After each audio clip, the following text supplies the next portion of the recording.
Hey everybody, this is Drew from Clean Cheap Shots. Welcome back to the channel. Today I've got a VR for Hodges 1455. I've also got some pickups from the last, I'd say 2 or 3 weeks. And then I've got 2 shout outs to channels that have been hovering around 200 subs. And so back to the VR, Hodges 1455 wanted us to show and talk about a card and a pitcher that was a good hitter. Well, John Olerud attended Washington State, and this is his Upper Deck rookie card. I believe it's 1991 if I'm not mistaken. Tell me down below if I am mistaken. It's been a long time since I dug these out. But I'm going to kind of read this to you. I'm going to zoom it in a little bit. So, John is the son of a former minor leaguer in the Angel system from 65 to 71, who is now associate professor of medicine at the University of Washington. John played his college ball at Washington State, and in 1988 became first player in NCAA history to win 15 games as a pitcher and hit 20 homers in the same season. He suffered a seizure on January 11, 1989, due to an aneurysm on his brain.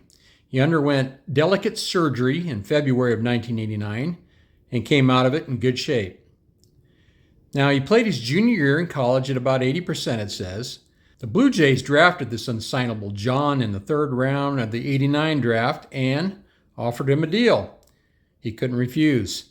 Now, similar to the number 1 draft pick, Ben McDonald, John went straight from college to the majors and singled in his first major league at-bat on September 3rd, 1989, off of Twins' Germán Gonzalez.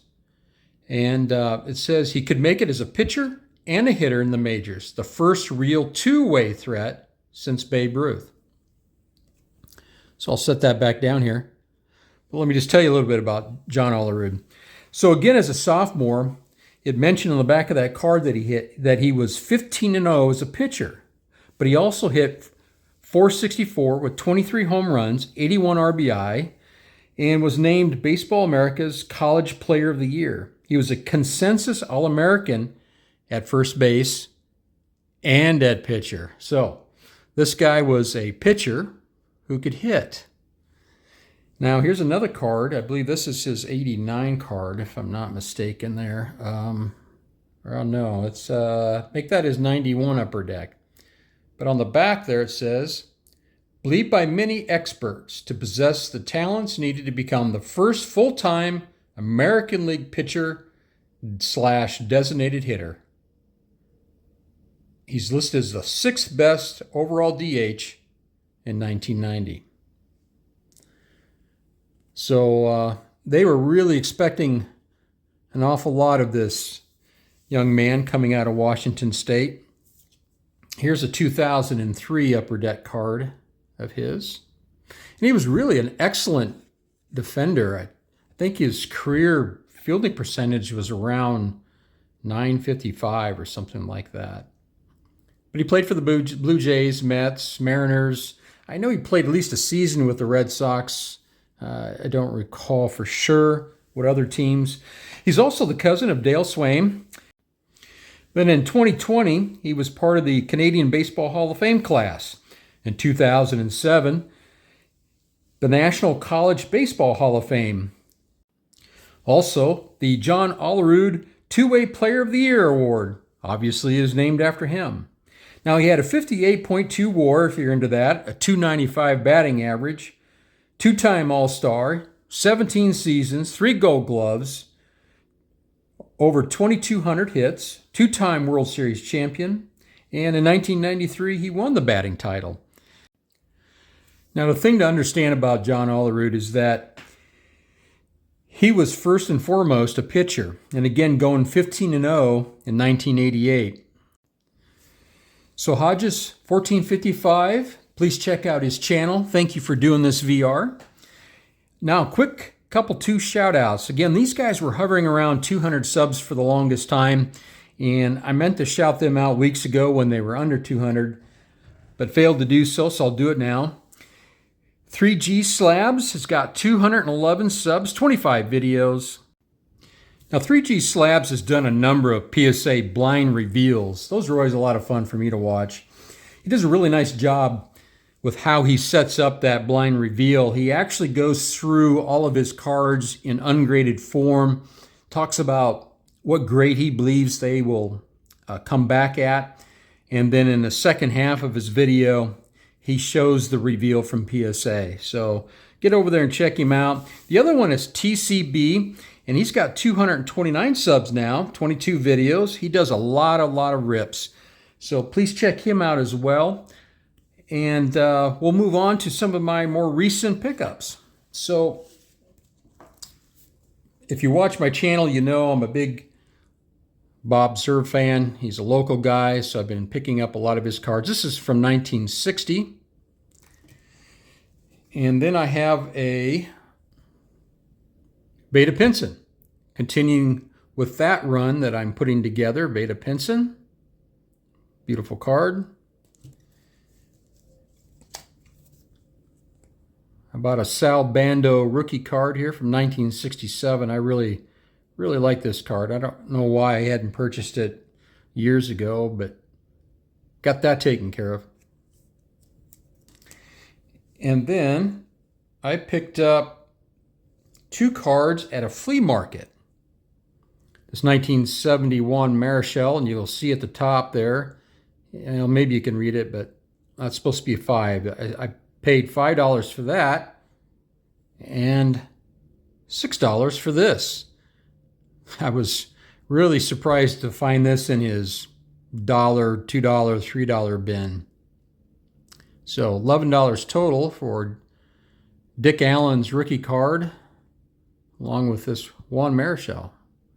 Now, I don't think this Dick Allen's going to come back with a high grade. In fact, I think it's probably more of a PSA 2, but the idea that I got it for $6, I couldn't pass that up. Next up, I've been working on a 1968 Hall of Fame run, so I'm going to be sending these cards in for grading. In fact, I'll probably send all of these cards in for grading at some point.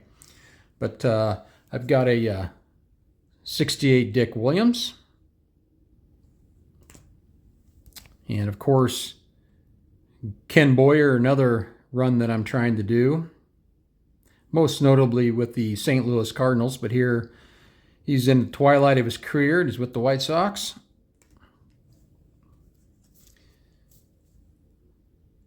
Louis Aparicio. And again from 1968, Bill Mazeroski. This card was really sharp. I was so surprised how clean it was. As you can see, the edges and the corners are just so immaculate. So nice. Now it is a little off centered, top to bottom, but that doesn't seem to bother me too much, and maybe a little bit, right to left too. But I really think this is going to grade out nicely. And in fact, I wrote down an 8. I bought this off of Morris Cards.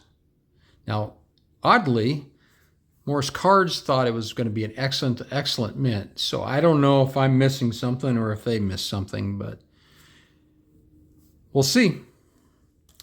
Got 3 more cards. And I picked these up at a local card show here about a week ago.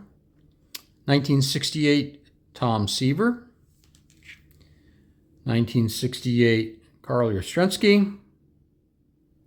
And what did I figure that was going to be? About a 5. Ignore the $40. I think I wrote that down as it's about a $40 card if it comes back as a 5.